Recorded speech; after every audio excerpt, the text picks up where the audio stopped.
안녕하세요. 안배입니다. 7월 16일자로 미국 기업인 우버가 배민의 모회사인 독일의 딜리버리 히어로를 22조 원에 인수한다는 기사가 발표되었습니다. 이에 따라 라이더와 점주에게 미칠 영향을 객관적으로 분석해 보겠습니다. 알고리즘에 의한 할증과 단가에 대한 부분을 먼저 짚어보겠습니다. 현재 배민과 쿠팡이츠의 단가는 평시엔 그리 차이나는 편은 아니지만 비가 오거나 눈이 오는 악천후에는 배민보다 쿠팡의 단가가 훨씬 더 높게 잡힙니다. 악천후에 쿠팡의 단가가 더 높은 이유는 다이내믹 프라이싱이라는 알고리즘에 의해 단가가 결정되기 때문입니다. 다이내믹 프라이싱은 기상악화나 피크타임 시 플랫폼이 설정한 범위 내에서 단계별로 단가를 올리거나 배달 지연을 막기 위해 할증을 더하는 정적, 수동적 성격이 섞여 있는 유동가격제를 뜻하는 말입니다. 이는 강남을 기준으로 강남 1구역부터 5구역까지로 설정한 서비스 구역 내에서 이루어지며 쿠팡의 알고리즘이 시장지향적인 성향을 띠고 있어 배민보다 할증폭이 더 커집니다. 여기서 시장지향적이란 말은 쉽게 설명하자면 강남 1구역에 비가 많이 와 예상되는 주문량에 비해 라이더의 수가 적으면 실시간으로 할증을 붙여 라이더를 모이게 하는 자본주의적 형태를 뜻합니다. 이에 반해 우버의 경우 서지 프라이싱이라는 알고리즘이 적용됩니다. 아시다시피 우버는 모빌리티 사업인 택시와 차량 호출 사업을 함께하고 있습니다. 이로 인해 차량 호출 때부터 검증된 실시간 수급 엔진을 그대로 사용합니다. 쿠팡이츠는 강남을 5개의 구역으로 나눠 관리하지만 우버는 특정 행정구역을 넘어 몇 개 블록 단위로 수요와 공급량을 확인합니다. 어떤 블록에서 주문이 폭주하고 라이더가 부족하면 실시간으로 배달팁이 2배에서 3배 수준으로 수직 상승하는 자동화된 실시간 폭등 시스템입니다. 우버의 서지 프라이싱이 쿠팡의 다이내믹 프라이싱보다 체감이 더 큰 이유는 분명합니다. 쿠팡은 악천후 시 평균적인 단가 상승에 추가로 할증을 붙여주어 단가의 하한선이 정해진 반면에 우버는 라이더가 단 몇 명만 늘어나도 할증이 순식간에 꺼지며 단가가 급락합니다.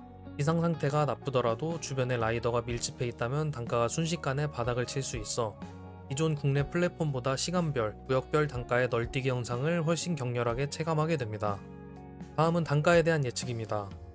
우버의 딜리버리 히어로 인수가 최종 종결되고 우버의 시스템과 멤버십이 본격 상륙하는 2027년 하반기부터 약 6개월간은 배민의 단가가 쿠팡보다 높게 책정될 가능성이 매우 높습니다. 그 이유는 우리에겐 아직 생소하지만 우버가 활성화된 미국, 영국, 일본, 호주의 경우 우버원이라는 구독 서비스를 함께 병행하고 있기 때문입니다. 우버원은 우버가 글로벌 시장에서 운영 중인 차량 호출과 우버이츠를 하나로 결합한 구독 멤버십입니다.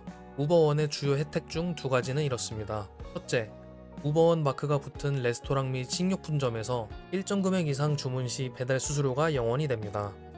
둘째, 우버택시나 차량 호출 서비스를 이용할 때 결제 금액의 5% 수준을 상시 할인 또는 적립해줍니다. 우리가 현재 사용하는 쿠팡의 멤버십이나 배민클럽의 경우 OTT 서비스 결합이나 와우 멤버십 연동에 머물러 있는데 이동을 탑재한 우버의 멤버십을 한국에 보다 빠르게 정착시키기 위해 막대한 프로모션이 예상됩니다. 이 시기 동안은 수요보다 공급이, 즉 주문자보다 라이더가 부족한 상황이 자주 연출되어 단가가 높게 책정될 가능성이 큽니다. 또한 배달의 민족의 방대한 가맹점 데이터와 라이더 앱 시스템을 우버의 알고리즘으로 연동하는 것은 고난도의 IT 작업이기 때문에 현장 안정화 기간을 거쳐 점진적으로도 도입될 것입니다. 이 불확실한 시기를 잘 이용하는 것이 우리에겐 실질적인 매출 향상의 기회가 될 것입니다. 그렇다면 여기서 2가지 궁금한 점이 생기실 겁니다. 인수되는 정확한 시기는 언제인가요? 2027년 하반기로 예측됩니다. 22조 원 규모의 대형 기업 간 M&A는 계약 체결 이후 반드시 각국 공정거래위원회의 기업 결합 심사와 외국인 투자 승인 등 전 세계적인 규제 승인 과정을 거쳐야만 합니다. 이를 모두 완료하는 데 최소 1년 이상의 물리적인 시간이 필요합니다. 어차피 인수하기로 발표했는데 지금부터 데이터를 옮기는 작업을 선행하면 되는 게 아닌가요? 불가능합니다.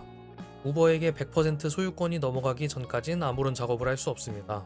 경쟁당국의 심사가 끝나고 최종 승인이 나기 전까지 우버와 배민은 법적으로 엄연히 독립된 잠재적 경쟁사로 분류됩니다. 인수 완료 전에 핵심 배차 알고리즘을 공유하거나 우버 시스템을 선적용하는 것은 독과점 규제법상 번점핑으로 간주되어 막대한 과징금과 처벌을 받게 됩니다. 따라서 거래 종결 전까지는 철저한 기존 배민 시스템이 유지됩니다.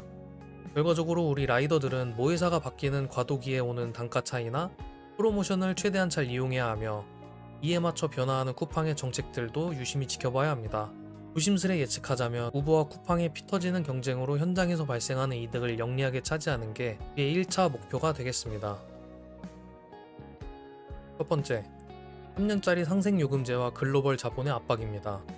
현재 배민과 쿠팡이 합의한 중개 이용료는 매출 상위 35%에게 최대 7.8%, 하위 20%에게 2%를 적용하는 차등 상생요금제입니다.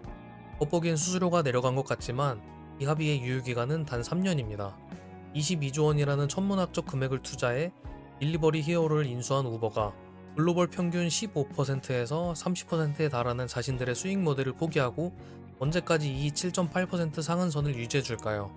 3년 뒤 상생기간이 끝나는 시점, 혹은 그 이전이라도 교묘하게 점주들의 실질적 부담금을 글로벌 스탠다드 수준으로 끌어올릴 확률이 매우 높습니다.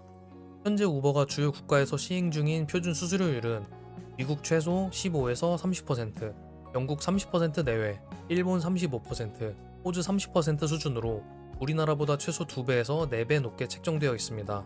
우버의 정착으로 향후 외식 물가의 상승이나 이중 가격제 도입이 필수가 될 수 있습니다.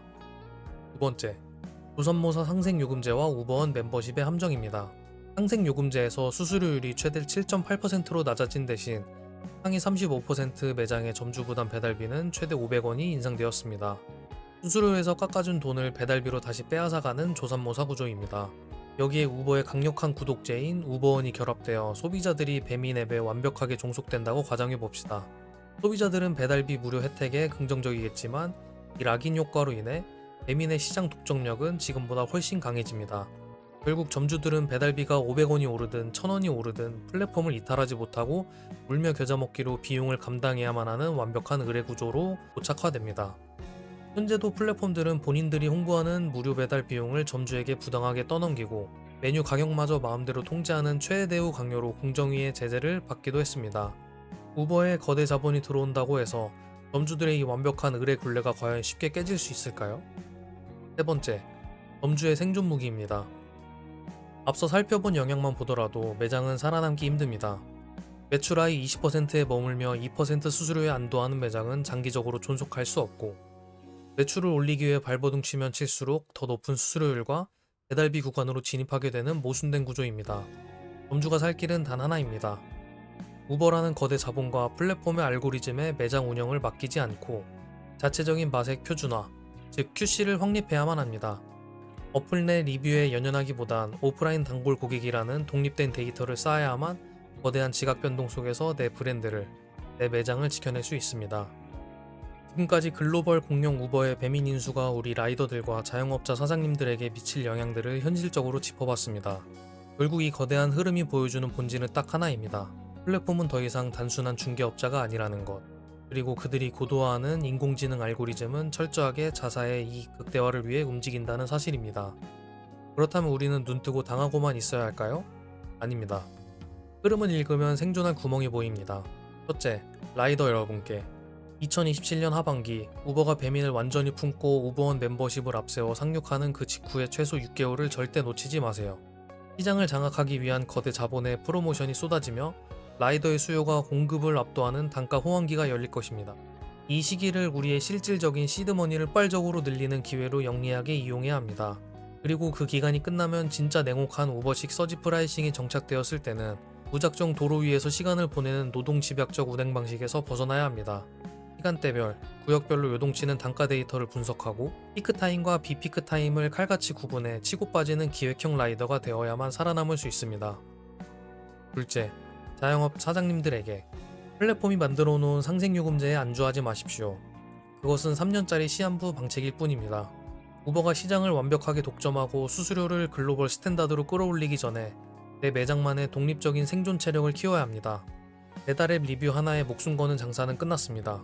고객이 플랫폼을 거치지 않고 직접 찾아오게 만드는 독보적인 브랜드 가치, 그리고 어떤 직원이 와도 맛의 일관성을 유지하는 표준화된 QC 시스템을 당장 주게해야 합니다. 앱 안에 호수가 아닌 내 매장에 직접 오는 오프라인 단골 고객이라는 진짜 데이터를 쥐고 있는 점주만이 22조 원짜리 거대 자본 앞에서도 고개를 숙이지 않을 것입니다. 도로 위에서도 주방 앞에서도 본질은 변하지 않습니다.